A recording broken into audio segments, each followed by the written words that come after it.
네, 오늘은 24장 고요에 관해서 계속하겠습니다.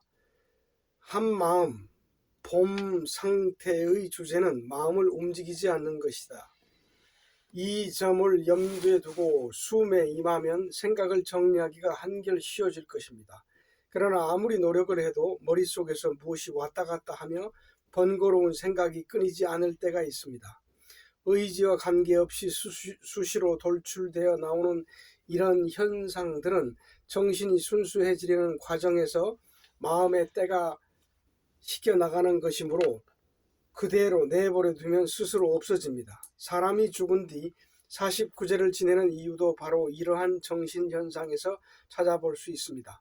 티벳에서는 49제를 가운데 중자와 음양에서의 음자를 써서 중음이라고 표현하고 있습니다. 불교 용어는 연옥입니다. 죽은 뒤 3, 4일 지난 후에 49일을 지나오는 과정에서 천당이라든가 지옥, 천사와 온갖 잡기, 펄펄 끓는 기름탕 속의 아비규환 등은 잠재의식 속에 갇혀 있었던 막연한 두려움에서 기인된 의식의 잔영일 뿐입니다. 바로 이런 것들이 형상화되어 걷잡을 수 없이 나타나는 것입니다. 죽은 사람은 이 모든 현상들을 사실인 줄로 착각하게 되어 공포에 떠는 것입니다. 그러나 그것들은 단순히 일생을 살면서 생각의 조작에 의해 꾸며진 정신현상이 잠재의식 속에 갇혀 있다가 죽음을 계기로 하여 일시적으로 나타나는 현상일 뿐입니다. 불교에서는 이것을 업이라고 합니다.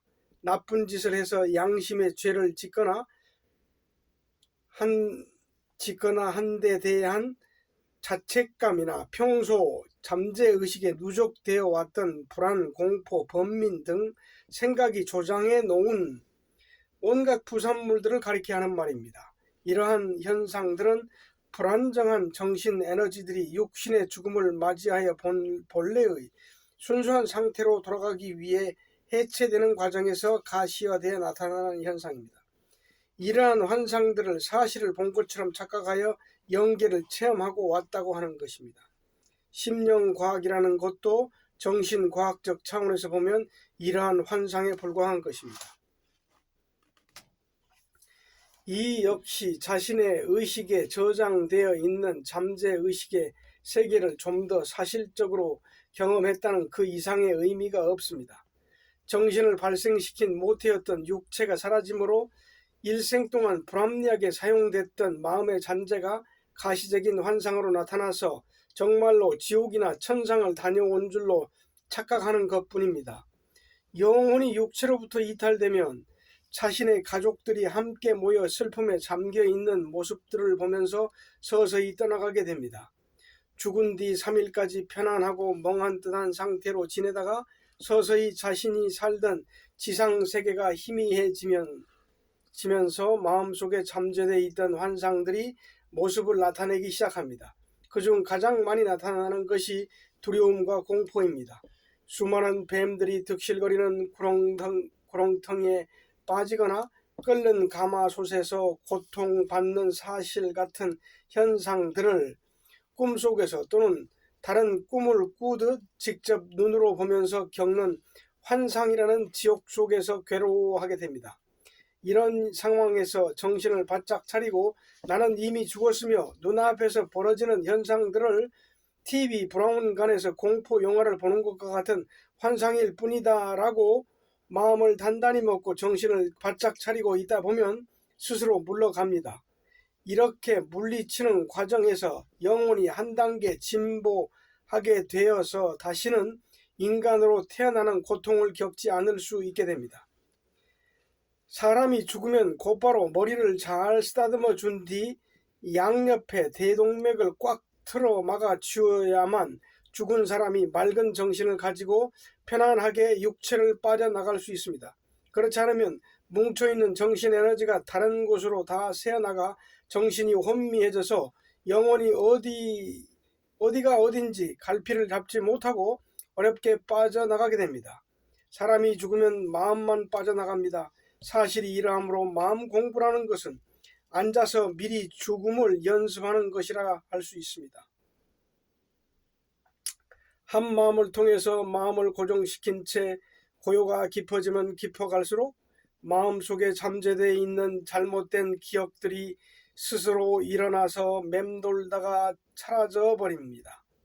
공부의 목적과 관계없는 잡념들이 고요를 통해서 스스로 떨어져 나가는 것입니다. 이런 현상들은 특히 중급자 수준에서 많이 나타납니다. 잡념들은 중급자 과정을 거쳐 고단자 수준에 이르면 더 이상 나타나지 않습니다.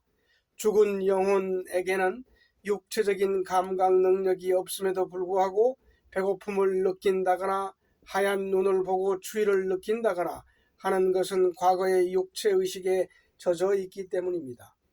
마음숨의 수준을 넘어서게 되면 육체가 내가 아니요 마음이 나라는 것을 확실하게 인식하게 되므로 이런 고통을 크게 겪을 일이 없습니다. 이미 마음은 그것과 없음에 대해서 깨닫고 있기 때문에 49일 동안 연옥 속에 갇혀 고생하는 일 없이 편안하게 탈출해 갈 수 있습니다.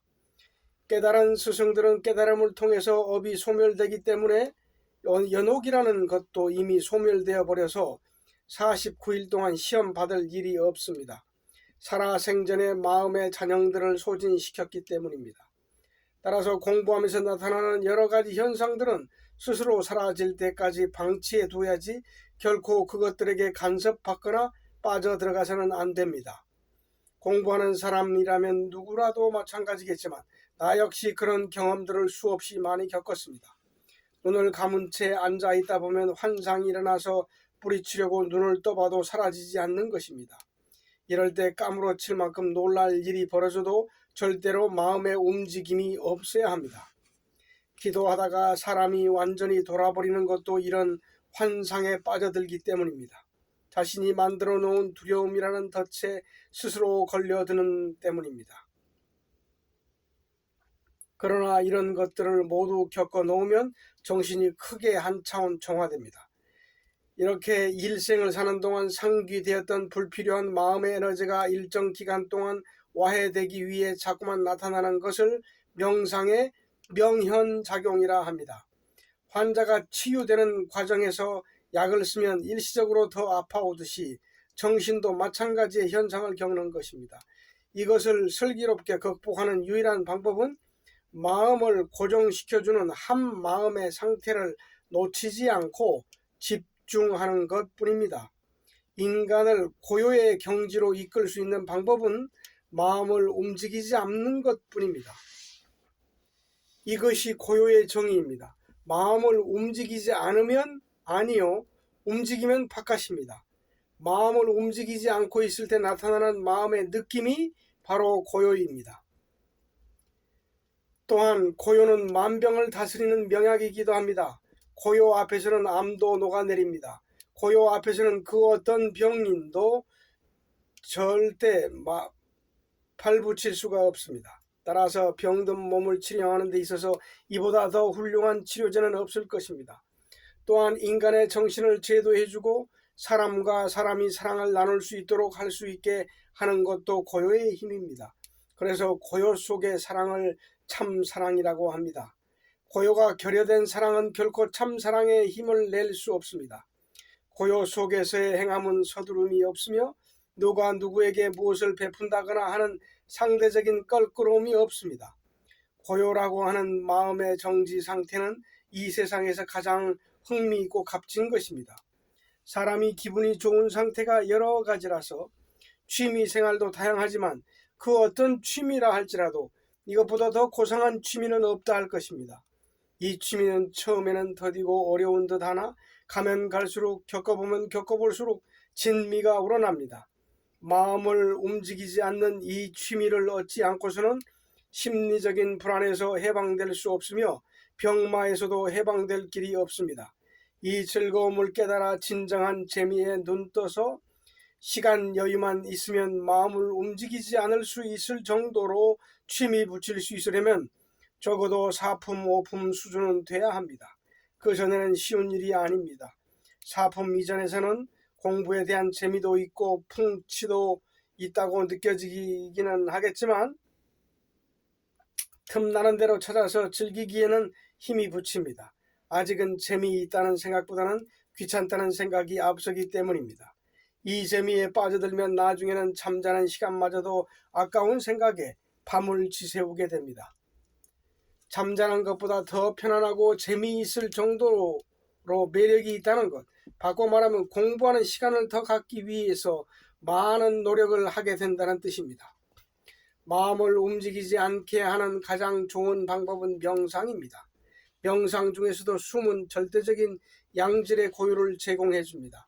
자신의 고요의 양이 오품이 될 수 있는지에 대해 평가해 보고자 한다면 인생에서 가장 중요한 것이 바로 이것이다 라고 할 정도의 느낌이 가슴에 절실하게 와 닿는지를 점검해 보면 됩니다. 오품에 이르면 반드시 확고부동한 가슴의 느낌을 체험하게 됩니다. 그렇지 않으면 고요의 양이 아직 부족한 것입니다. 사람으로 살면서 이 재미를 얼마나 깊이 있게 느끼고 있는가, 마음을 움직이지 않는 세계에 대해서 얼마나 많이 이해하고 있는가에 따라서 인생관이 크게 달라지게 됩니다. 풍요로운 삶, 건강과 제복 또한 이것과 절대적으로 비례합니다. 두뇌 플레이에 능한 사람은 돈과의 인연이 없는 반면 멍하고 둔한 듯한 사람이 잘 사는 이유는 후자에게 그만큼 고요가 있기 때문입니다. 두뇌가 팔랑개비 돌듯 돌아가는 사람은 그만큼 고요의 깊이가 얕습니다. 두뇌 회전이 빠르다는 것은 마음의 움직임이 그만큼 바삐 돌아간다는 얘기입니다. 따라서 두뇌를 너무 혹사시키면 병을 얻게 됩니다. 동서고금을 통해서 말 많은 사람이 사업에 성공하는 사례가 드뭅니다. 두뇌를 무리하게 쓰지 않고 마음의 움직임을 적게 하여 고요를 유지하고 있는 사람에게 재물이 따라 붙습니다. 고요하지 못하면 자연히 말이 많아집니다. 마음이 안정되어 있지 않으면 불안과 불만이 싹트게 되어 자연히 수다해질 수밖에 없습니다. 자신의 관점에서만 남을 평가하고 비교하려 함으로 단점만 꼬집어내게 되니 자연히 말이 많아질 수밖에 없는 것입니다. 그러니 남을 너그럽게 봐주고자 하는 관용과 미덕이 부족할 수밖에 없습니다.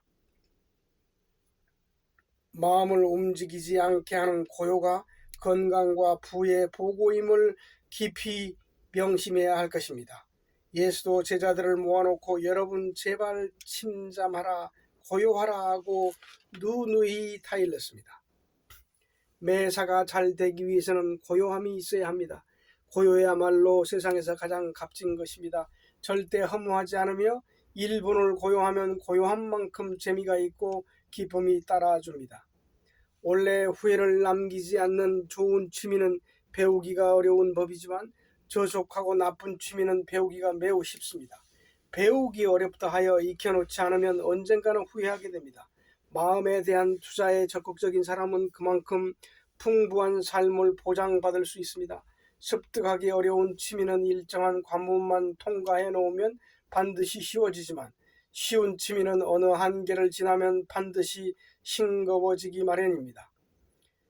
배우기 쉬운 것은 멸망으로 가는 그 길이요, 배우기 어려운 것은 영원한 생명으로 가는 길입니다. 예수는 배우기 어렵다는 말을 좁은 문에 비유했습니다. 좁은 문으로 들어가라. 이 말은 배우기 어려운 취미를 얻으라는 뜻입니다. 삶 속에서 가장 아름답게 즐길 수 있는 것은 고요입니다. 인간의 존귀함과 존재 가치 또한 여기에서 비롯됩니다. 그리고 인간의 존엄성을 보장받을 수 있는 것은 스승이라는 존재가 있기 때문입니다. 스승이 있기에 인간이 존엄하고 존귀해질 수가 있습니다. 왜 그런가요? 배울 것이 있기 때문입니다. 스승이 존재하지 않는다면 누구에게서 가르침을 받을 수 있을 것인가요? 인간에게서 배움을 앗아간다면 동물의 삶과 다를 바가 없을 것이며 삶의 의미도 명분도 잃게 될 것입니다. 삶의 즐거움은 생의 마지막 순간까지 배우고 익히는 데 있습니다. 인류의 선봉에 서서 배움의 중요성을 깨우쳐주고 허우적거리는 인류를 회생시킬 평생의 학습의 장을 열어 공부의 길을 터줄 수 있는 스승의 존재에 대해 하루빨리 눈뜨는 것이 새 삶을 찾을 수 있는 바람직한 길입니다. 지금의 인류는 가치 있는 공부가 무엇인지에 대해 전혀 눈뜨지 못하고 있습니다. 이들에게 가장 값진 선물은 고요일 뿐입니다. 이것 말고 인간이 추앙에 맞지 않는 그 어떤 위대한 업적일지라도 허무할 뿐입니다. 마음의 고요야말로 무너질래야 무너질 수 없는 극락천지, 바로 그것입니다. 또한 고요를 바탕으로 해서 예술활동이 이루어져야 하며 경제활동이 이루어져야 하고 기업이 이루어져야 합니다. 그래야만 그 예술과 경제와 기업, 정치, 문화가 휴머니즘을 지향하여 인간을 아름답고 풍요롭게 하면서 후회가 따르지 않는 활동을 할 수 있게 됩니다. 무엇이든 인간 활동의 기본은 고요를 통해서 이루어져야 합니다. 고요는 오직 스승을 통해서 배울 수 있습니다. 고요는 교회에서 가르치는 하나님처럼 형체가 없습니다. 아직까지는 고요를 과학화시키거나 제대로 된 교육 과정을 통해서 객관화하지 못하고 있는 상태입니다. 고요를 규명해내기에는 아직 자연과학의 힘이 크게 부족하기 때문입니다. 그러나 정신, 문화 분야에서 의 고요에 대한 설은 이루 헤아리기 어려울 정도로 각양각색입니다. 그 설의 대부분을 차지하고 있는 분야가 불교입니다. 깨달았다고 자처하는 경지가 수없이 많아서 누가 진정으로 깨우쳐냈는지를 도무지 밝혀낼 수 없을 정도입니다. 그래서 깨달음에 대한 감이 잡기가 어려운 것입니다. 선을 통한 고요의 경지도 내내 같은 계열이지만 눈에 보이지도 않고 형체도 없으므로 객관적으로는 증명할 방법이 없습니다. 그러니 가본 사람만이 알 수 있을 수밖에. 그래서 그 경지에 제대로 가본 사람이 찾아가서 자신이 올바른 고요에 와 있는지 인가를 받을 수밖에 없습니다. 불가에서는 공부가 된 연후에 반드시 선지식, 깨달은 스승을 찾아가서 인가를 받도록 되어 있습니다. 사람 사는 곳이라면 반드시 배움을 청할 수 있는 스승이 있어야 합니다. 그러나 학문이라든가 여타의 분야에서는 스승보다는 교사, 선생이 필요할 뿐입니다. 학교에서 익히는 학문이라면 교사가 필요할 뿐이지 스승이 필요할 것은 아닙니다. 학생보다 앞서서 익힌 학문을 가르치는 교육자일 뿐입니다. 다른 모든 것들은 교사를 통해 배울 수 있지만 고요만큼은 학문을 익히듯 지식 욕으로 해결할 수가 없습니다. 지식이라는 학리로는 고요에 접근하기가 불가능하기 때문입니다. 고요는 인생의 근본을 이루기 때문에 참된 인간이 되어야 한다는 전제가 따릅니다. 그렇지 않고서는 절대 불가능한 영역입니다. 그러나 기존의 관념으로는 대단히 어렵고 복잡한 것 같지만 잘 배우기만 하면 매우 간단하고 쉽습니다. 어떤 지도자, 어떤 스승의 가르침을 받느냐에 따라 쉬워질 수도 있고 어려워질 수도 있는 문제입니다. 그러므로 인생길에서 자신의 갈 길을 지도해주며 슬플 때나 괴로울 때 마음을 헤아려 줄 수 있는 스승을 둔다는 것은 결혼해서 예쁜 아내를 두는 것보다도 더 큰 행복이라 할 것입니다. 현대 문명은 갈수록 스승을 기피하려 합니다. 스승을 멀리하는 가장 큰 이유는 먹고 사는 생활에 별 지장이 없기도 하거니와 부담스럽기도 하기 때문입니다. 그러나 아내가 없으면 당장의 끼니를 해결하기도 불편을 느끼게 됩니다. 하지만 지금 당장 불편하지 않은 존재가 나이가 들어 기운이 떨어지고 마지막에 숨 떨어질 때가 되면 크게 후회하게 됩니다. 세상에서 스승을 따르는 인간의 모습보다 아름다운 것은 없습니다. 유독 인간에게만 스승이 있음에도 불구하고 스승을 따르는 문화가 개성되지 않은 이유는 그만큼 육체주의 의식에 빠져 있기 때문입니다. 특히 사회적인 지위가 높은 사람들이 스승을 공경하고 따르는 사회의 가치관이 세워져 있다면 초등학교 아동들의 장래 희망사항은 스승을 손꼽게 될 것입니다. 요즘 아이들에게 희망사항을 물어보면 탤런트, 스포츠맨 등 이렇게 손꼽아 나갑니다.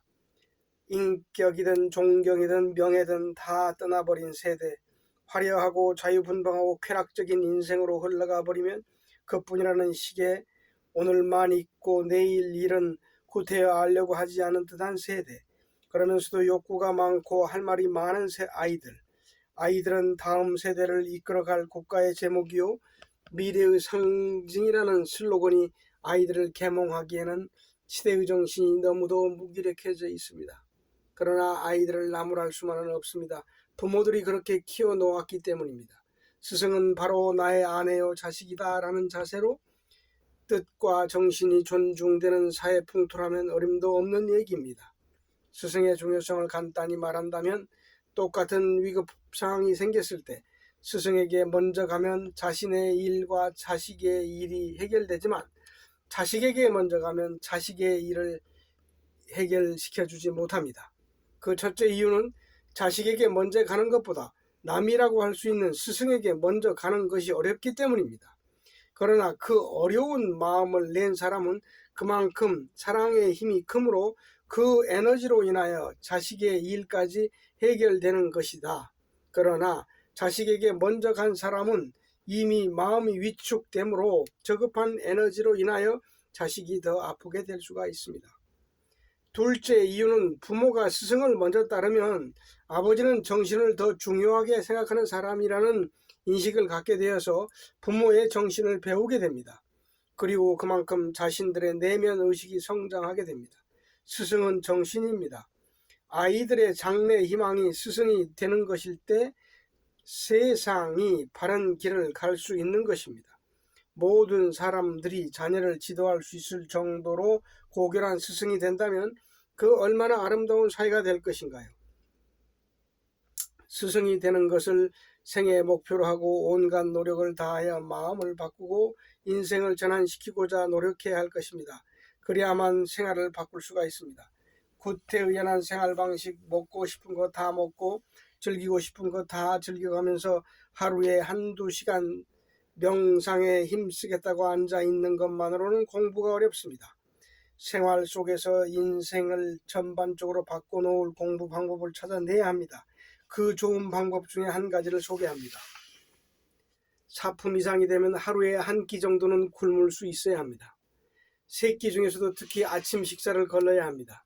조식 폐지가 과학적, 의학적으로 인체에 어떻게 이로운지는 관련 서적을 참고해보면 자세히 소개되어 있습니다. 조식 폐지는 만병통치에 가까울 만큼 우리 몸을 갱생시켜주는 건강요법 중에 한 가지입니다. 오전 시간대 중에 특히 아침에는 육체의 모든 기관이 밤새도록 쉬었다가 활동을 시작하면서 체내에 있던 노폐물이나 소화시킨 음식물을 배출시키느라 활동이 분주해집니다. 이렇게 체내 각 기관들을 정비하는 시간대에 또 다른 음식물을 섭취하면 몸의 활동에 많은 부담을 주게 되므로 육체의 과로를 피할 수가 없게 됩니다. 때문에 오전 시간대에 충분한 여유를 가지고 음식물을 소화시키면서 체내 기관들을 서서히 활동시킬 수 있는 시간 여유가 필요합니다. 그러므로 오전에 활동을 시작하여 충분한 공복감을 느낄 수 있는 시간은 12시가 됩니다. 이때 식사를 하는 것이 생리적으로도 적당한 시간대이며 이것이 인간의 정상적인 식생활 주기입니다. 일반적인 식생활 습관은 3끼 식사를 다 합니다. 식후 졸음이 오는 식곤증의 원인은 심장 쇠약증이 있습니다. 심장이 쇠약하면 식후에 오는 졸음을 피할 길이 없습니다. 사실 우리가 먹는 식사량은 생각보다 꽤 많습니다. 반 공기만 먹는다 해도 국이나 반찬 등과 함께 섞여 들어가면 만만치 않은 양이 됩니다. 음식물이 일단 위에 들어가면 소화 흡수시키기 위해 신체의 모든 기관들의 비상이 걸립니다. 이때 가장 신속하게 대처하는 기관이 심장입니다. 심장에 비상이 걸리면 펄스, 심장 박동의 영문 폭이 펄스의 수치가 60에서 80으로 증가합니다. 심장이 강한 사람은 비상이 걸려도 대수롭지 않게 넘어갈 수가 있지만 약한 사람은 기운이 부족해서 근육이 이완되기 때문에 정신이 막막해지면서 졸음이 오기 시작합니다. 우리는 음식 먹는 것이 습관화돼서 별 생각 없이 먹긴 하지만 그때마다 우리 몸은 비상체제로 돌입해 들어갑니다. 그러니 아침 한 끼 안 먹는 것이 우리 몸을 얼마만큼 회복시켜주는 것인지에 대하여 한 번쯤 깊이 생각해 볼 필요가 있습니다. 특히 자다 일어나서 식사를 한 뒤에 잠자리에 드는 사람은 중증의 간, 심장 질환자라 할 수 있습니다. 쓸개병 환자도 마찬가지입니다. 이러한 증세가 있는 사람은 간, 쓸개, 심장 등이 약하므로 허열이 있는 상태에서 음식이 들어가면 신속히 소화됩니다. 그러므로 돌아서면 또 배가 고파집니다. 간경화 말기 환자들은 속이 쓰리고 아프기 때문에 계속 음식을 투입해야 하는 증세가 나타납니다. 이것을 이상식욕 증세라고 합니다. 몸에 열이 많은 사람에게도 이 증세가 있습니다. 아침을 먹으면 첫째로 몸이 긴장됩니다. 정기학 용어로는 부하가 걸린다고 합니다. 몸에 부하가 걸리면 정신이 편안해질 수가 없습니다. 아침을 굶으면 단 며칠만 지나도 정신이 안정되고 편안해지는 것을 느낄 수 있으며 머리도 맑아집니다. 그러나 아침 대신 점심을 굶으면 아무 효과가 없고 몸만 버릴 뿐입니다. 밤 동안 편안하게 수면을 취하며 육체를 쉬는 상태를 오전까지만 연장시키는 것이 중요합니다. 조식 폐지는 숨의 쉼을 더 깊고 길게 하여 푹 쉴 수 있는 조건을 충족시켜줍니다. 육체가 화를 내면 마음도 따라서 화를 내게 됩니다. 육체가 충분한 휴식을 취해야만 마음도 편안히 쉴 수 있는 것입니다. 인체의 활동력은 단순하게 물리학적으로 연력학적으로만 해석될 수 있는 것이 아니고 복합적으로 해석해야 될 것입니다. 그러나 조식 폐지의 목적을 성취시키기 위해서는 오전 12시까지 녹차나 우유, 주스류도 일체 마셔서는 안 됩니다. 음료수를 마시면 조식 폐지에 효과가 없습니다. 적은 양의 음식이라도 일단 위장에 들어가 놓으면 휴식 체제에서 소화를 해내기 위한 대사 체제로 전환이 되기 때문에 한 숟가락도 허용해서는 안 됩니다.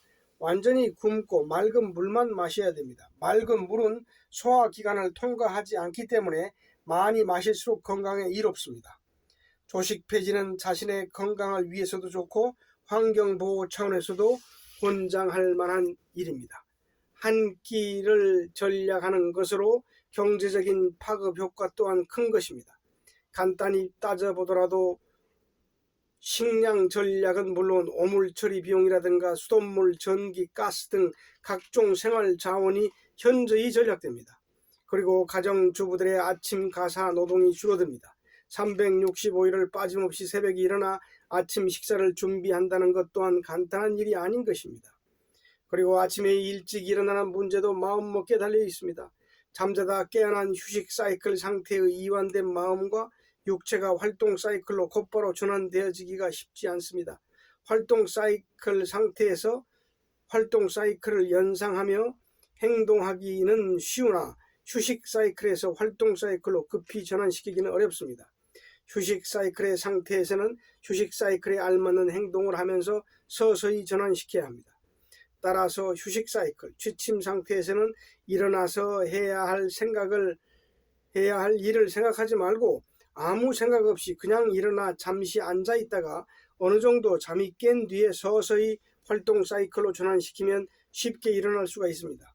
그러니까 휴식에서 휴식으로 연결되는 행동 속에서는 일어나는 일이 어렵지 않지만 휴식 상태에서 할 일을 먼저 생각하면 갑자기 꾀가 나고 귀찮은 생각이 들게 되므로 몸이 무거워집니다. 아침 식사 준비를 위해 새벽에 일어나는 것도 그냥 일어나라고 하면 쉬울 테지만 밥 지을 일을 생각하며 일어나려면 힘들어지므로 그저 무심하게 일어나면 어렵지 않습니다. 쉽게 일어날 수 있는 좋은 방법이 또 하나 있습니다. 이불 속에 누운 채로 참마음 밝힘을 암송하는 것입니다. 사람의 생각 중에서 가장 바람직한 생각은 참마음 밝힘을 떠올리며 암송하는 것입니다. 큰 소리로 하면 더 효과적입니다. 우리 몸은 이상적인 생각을 할 때 뇌파가 신속하게 사이클로 바뀌어집니다. 공부하기 위해 자다 말고 이불을 박차고 일어날 수 있는 사람은 사품 이상의 수준에 와 있다고 볼 수 있습니다. 조식 폐지에 대해서 부정적인 생각을 가질 수도 있지만 전혀 걱정할 일은 아닙니다. 일단 여기까지 하겠습니다.